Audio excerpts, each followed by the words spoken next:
Hello everyone, మీరు TET and డిఎస్సికి prepare అవుతున్నారా? అయితే నా ఛానల్ని సబ్స్క్రైబ్ చేసుకోండి. ఈరోజు థర్డ్ క్లాస్ నుంచి ఫిఫ్త్ క్లాస్ వరకు ఇతివృత్తాలు. ఏంటివి?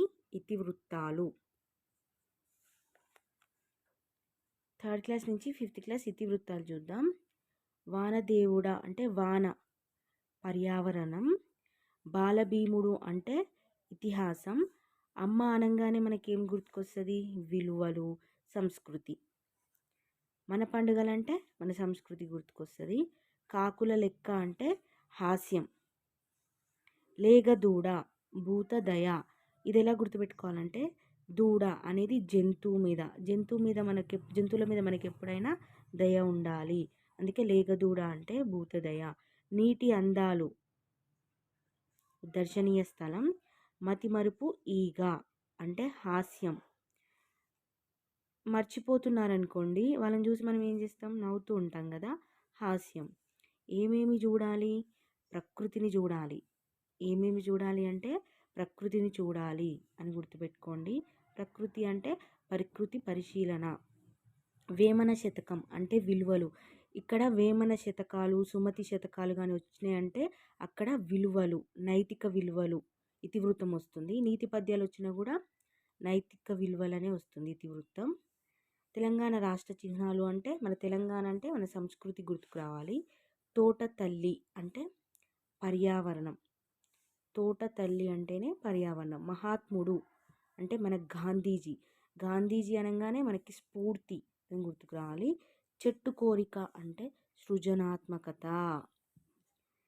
ఇది ఎలా గుర్తుపెట్టుకోవాలంటే సృజన అనే ఆమె చెట్టుని పెంచుతుంది.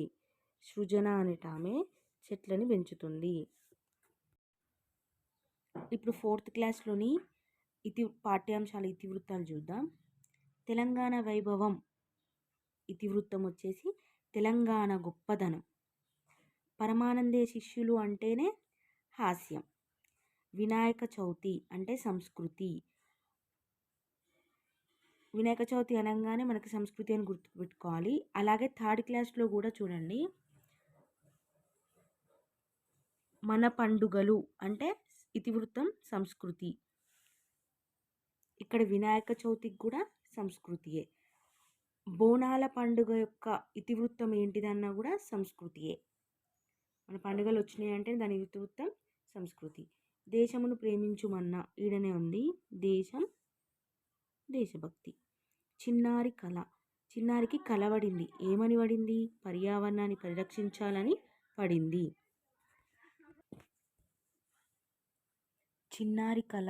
చిన్నారికి కలబడింది ఏమని? పర్యావరణాన్ని పరిరక్షించాలని అని ఇలా గుర్తుపెట్టుకోండి. సుమతి శతకం అనగానే నైతిక విలువలు. వేమన శతకం అనగానే మనకు గుర్తు రావాల్సింది నైతిక విలువలు. శతక సుధలు గుర్తుగా రావాల్సింది నైతిక విలువలే. నేను గోదావరిని, మనం గోదావరిని అనగానే దర్శనీయ స్థలాలు. ఎలుక విందు అంటే భాషాభిరుచి ఇతివృత్తం. విందు ఏ విధంగా ఉంది? చాలా రుచిగా ఉంది అని గుర్తుపెట్టుకోండి. బొమ్మ గుర్రం అంటే పిల్లల స్వభావం.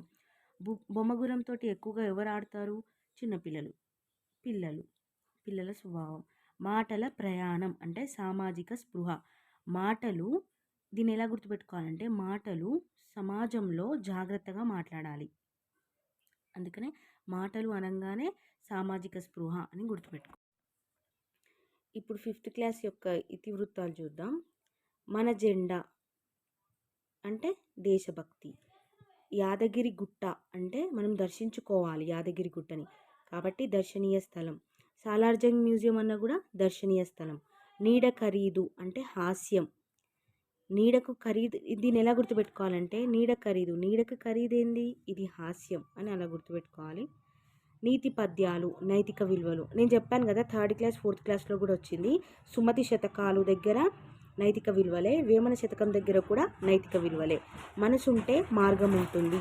వికలాంగుల పట్ల సున్నితత్వం. వికలాంగులకు ఇది ఎలా గుర్తుపెట్టుకోవాలంటే వికలాంగులకి ఎలా ఉంటుంది? మంచి మనసు ఉంటుంది. వికలాంగులకి మంచి మనసు ఉంటుంది.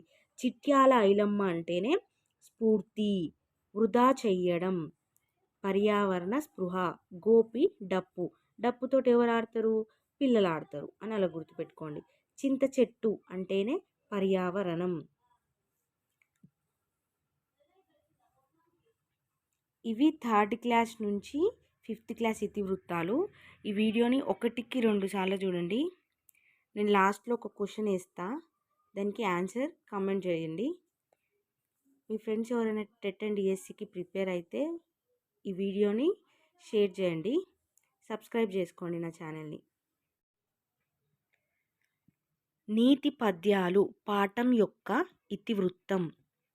ఆప్షన్ 1 సంస్కృతి, 2 హాస్యం, 3 నైతిక విలువలు, 4 స్ఫూర్తి.